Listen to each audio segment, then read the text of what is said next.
मैं doctor BK Shrivastava. मेरे YouTube channel health and education में आप लोगों का वेलकम है। एक बच्चे ने कमेंट किया हुआ था और भी लोगों ने कमेंट करना शुरू किया था कि डाइजेस्टिव सिस्टम पर मैं वीडियो बनाऊं। बहुत ही महत्वपूर्ण टॉपिक है। इसको मैं क्लास 10th के लिए बनाया हूं और इसको बहुत ही ध्यान से समझिए, इससे क्वेश्चन भी काफ़ी आते हैं। यहाँ आप देख रहे हैं कि इसको दो भागों में पढ़ा जाता है। एक तो इसके स्ट्रक्चर, दूसरा इसका function. When we study about its structure we find elementary canal. Elementary canal आप ये देखें कि एक हमने ये कैनाल शो किया हुआ है सिंपलेस्ट फॉर्म में, और इस कैनाल में 2 अपर्चर हैं। कोई भी नली होगी उसके 2 होल होते हैं। एक ऊपर की तरफ जो है ये माउथ देखिए और नीचे हमने एनस दिखाया है। इसको जो है एलिमेंट्री कैनाल कहते हैं और या गैस्ट्रो इंटेस्टाइनल ट्रैक्ट कहते हैं। इस स्ट्रक्चर में बात खास ये है कि यदि हम इसका TS सेक्शन काटें यानी ट्रांसवर्स सेक्शन, तो ट्रांसवर्स सेक्शन में हमें जो अंदर एक खोखला भाग मिलेगा और इस खोखले भाग को कहते हैं ल्यूमेन।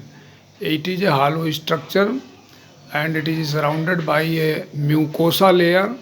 ये देखिए म्यूकोसा लेयर है और ये म्यूकोसा सब म्यूकोसा से सराउंडेड है और सब म्यूकोसा मस्कुलेरिस से सराउंडेड है। तो इस तरह से हम ये देख सकते हैं कि सबसे आउटर मोस्ट पर एक मेम्ब्रेन है जिसको सिरोसा कहते हैं। तो serosa is a protective membrane of alimentary canal. तो ये जो सेक्शन हमने दिया, ये सेक्शन पूरे एलिमेंट्री कैनाल पे लागू होता है। कहीं पर भी हम इसका सेक्शन काटे हैं तो हमें यही स्ट्रक्चर ये मिलेंगे, बेसिक स्ट्रक्चर। दूसरा जो है, अब आते हैं इसके रियल फिगर पर। देखिए मैंने एरो से अब इसके फिगर पे आया। तो फिगर ड्रा करने के लिए देखिए पहला अपर्चर ये माउथ है। इसके बाद में हमने फेरिंग्स दिखाया है। वही ट्यूब आगे चल के फेरिंग्स बन गई। लेयर सब वही हैं TS सेक्शन वाले। ईसोफेगस, इसके बाद ये देखिए स्टमक, ये एक ब्रॉड पाउच लाइक स्ट्रक्चर हो गया जिसको स्टमक कहते हैं। ये देखिए, और स्टमक की ओपनिंग जो है जिस कैनाल में हो रही है उसको नाम दिया गया स्मॉल इंटेस्टाइन। स्मॉल इंटेस्टाइन की सबसे बड़ी विशेषता ये है कि इसके 3 पार्ट होते हैं। एक तो ये ड्यूडेनम, दूसरा है ये जेजुनम और तीसरा है इलियम। तीनों पार्ट ये मिलाकर लगभग 5 मीटर लेंथ होती है। और ये ड्यूडेनम, जेजुनम, इलियम, इन तीनों को मिला के स्मॉल इंटेस्टाइन कहा जाता है।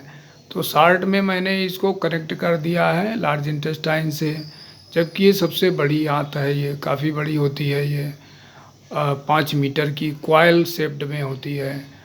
अब ये जो लार्ज इंटेस्टाइन का पहला पार्ट है, इसको आप ध्यान से देखिए। तो लार्ज इंटेस्टाइन के पहले पार्ट को कहते हैं सीकम। तो ये जो सीकम है, इस सीकम पर जो है ये अपेंडिक्स एक लगा है। अपेंडिक्स वर्मीफॉर्म अपेंडिक्स पूरा नाम है, जिसका कोई रोल बॉडी में अपने नहीं है। ये रेजिडुअल आर्गन है। आगे की तरफ बढ़ते हैं तो देखते हैं कि लार्ज इंटेस्टाइन ये 1.5 मीटर की होती है। और ये रहा कोलन भी इसे कहते हैं। तो ये कोलन जो है एसेंडिंग कोलन है और इस कोलन को ट्रांसवर्स कोलन कहते हैं। और जो नीचे ये बड़ी आंत उतर रही है इसको डिसेंड कोलन कहते हैं या डिसेंडिंग कोलन कहते हैं।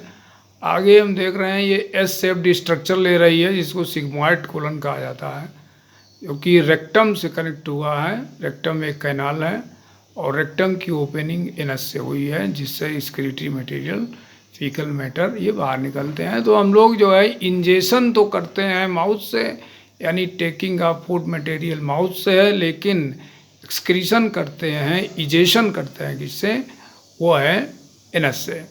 तो स्टूल के फॉर्म में। तो ये पूरी की पूरी ये नली है और इस नली का जो सेक्शन है वो बिल्कुल इस तरह से ही है। जो भी लेयर इसमें हमने दिखाया है, केवल अंतर सिर्फ इतना होता है कि विलाई पाए जाते हैं ल्यूमेन में,